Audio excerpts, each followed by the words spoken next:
এই যে দেখুন কতটা সুন্দর হয়েছে। আমি খুব কম উপকরণ দিয়েই এই বুনাটা করেছি। আপনারাও চাইলে হাতের কাছে থাকা অল্প উপকরণেই এটা বানিয়ে নিতে পারবেন, আর এটা খাইতেও অনেক বেশি টেস্টি হয়। আমি মুরগির মাংসের বোনা করে দেখাবো। মুরগির মাংস বোনা করার জন্য আমি এখানে কিছু উপকরণ নিয়েছি। নিয়েছি 3-4টে পেঁয়াজ, একটা লেবু টুকরো, আদা রসুন বাটা, 2টা টমেটো। আমি জাল জাল করে টমেটো দিয়ে একটু লাল করে বোনাটা করব। আর এখানে একটু গোলমরিচ বাটা, 4টে এলাচ, তেজপাতা। চলুন দেখে নিই কিভাবে মুরগির বোনাটা করতে হয়। আমি চুলায় একটি প্যান বসিয়ে তাতে সরিষার তেল দিয়ে গরম করে নিয়েছি। আমি বোনাটা সরিষার তেল দিয়ে করব, আপনারা চাইলে সয়াবিন তেল দিয়েও করতে পারেন। আমার তেলটা গরম হয়ে আসছে, এখন আমি পেঁয়াজগুলো দিয়ে দিব।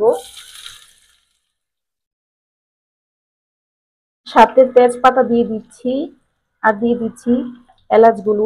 পেঁয়াজগুলোকে হালকা করে ভেজে নিব। পেঁয়াজগুলো হালকা ভাজা হয়ে আসলে এতে আমি আদা রসুন বাটা দিয়ে দিচ্ছি, আর দিয়ে দিচ্ছি টমেটো, পরিমাপ মতো লবণ দিয়ে দিচ্ছি। লবণ দিয়ে এটাকে নেড়ে চেড়ে নিয়ে ঢাকনা দিয়ে দিব। এখন ঢাকনা দিয়ে অপেক্ষা করব যতক্ষণ না টমেটো গুলো গলে, পানিগুলো শুকিয়ে তেলটা উপরে ভেসে আসে ততক্ষণ পর্যন্ত। এই পর্যায়ে আমি এটাতে হালকা করে পানি দিয়ে মশলাগুলো অ্যাড করে নিব। একটু পানি দিয়ে নিলাম। দিয়ে দিচ্ছি 1 চামচ হলুদের গুঁড়ো, 1 চামচ ধনিয়া গুঁড়ো, আর মরিচ গুঁড়ো দিয়ে দিচ্ছি 1 চামচ। আমি আরো একটু দিয়ে দিচ্ছি। এখন আমি গোলমরিচের গুঁড়োগুলো দিয়ে দিব, আর দিয়ে দিব একটুকু লেবু। মশলাটাকে ডেকে এখন কষতে দিব। বেশ কিছুক্ষণ সময় ধরে আমি এটাকে ভেজে নিব। মাংসটা আমি নিয়ে চলে আসছি। এখানে আমি বেশি মাংস নেইনি, কয়েকটা পিসই নিচ্ছি। এগুলোকে ভালো করে ধুয়ে নিয়েছি। এখন আমার মশলা বোনাটা প্রায় হয়ে আসছে। এখন আমি মুরগিগুলোকে এখানে দিয়ে দিব। মাংস দেওয়ার পর মশলাটাকে ভালো করে নেড়ে চেড়ে দিব। ঢাকনা দিয়ে এটাকে বেশ কিছুক্ষণ জাল করব, আর একটু পর পর নেড়ে চেড়ে দিব যেন লেগে না যায়।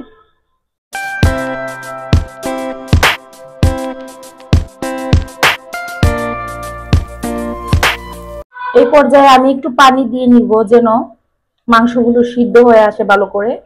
একটু পানি দিয়ে আবারও এটিকে ঢাকনা দিয়ে কিছুক্ষণ জাল করে নিব।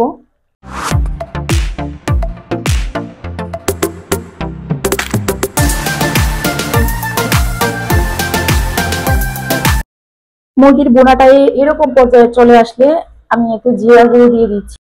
জিরা গুঁড়োটা লাস্টে দেওয়ার কারণ হচ্ছে এতে ভালো করে জিরার ফ্লেভারটা আসে। নামানোর আগ মুহূর্তেই জিরার গুঁড়োটা দিলে ভালো হয় ফ্লেভারটা।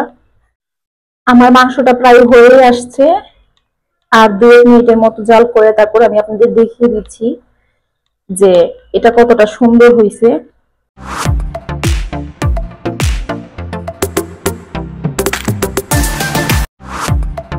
দেখুন আমার মুরগির বোনাটা কতটা সুন্দর হয়েছে। আমি চুলাটা এই পর্যায়ে অফ করে দিচ্ছি। কনসেন্ট্রেসিটা কেমন হয়েছে আমি দেখিয়ে দিচ্ছি। এই যে দেখুন আমি একদম শুকনা শুকনা করে করেছি, যেহেতু বোনা তাই এতে কোনো ঝোল রাখিনি। কতটা সুন্দর হয়েছে আমি আপনাদেরকে পরিবেশন করে দেখাচ্ছি। দেখুন মুরগির বোনাটা কতটা সুন্দর হয়েছে। যে কোনো পিঠার সাথে এটা সার্ভ করতে পারেন কিংবা পোলাওর সাথে। তো কেমন লাগলো বন্ধুরা ভিডিওটি?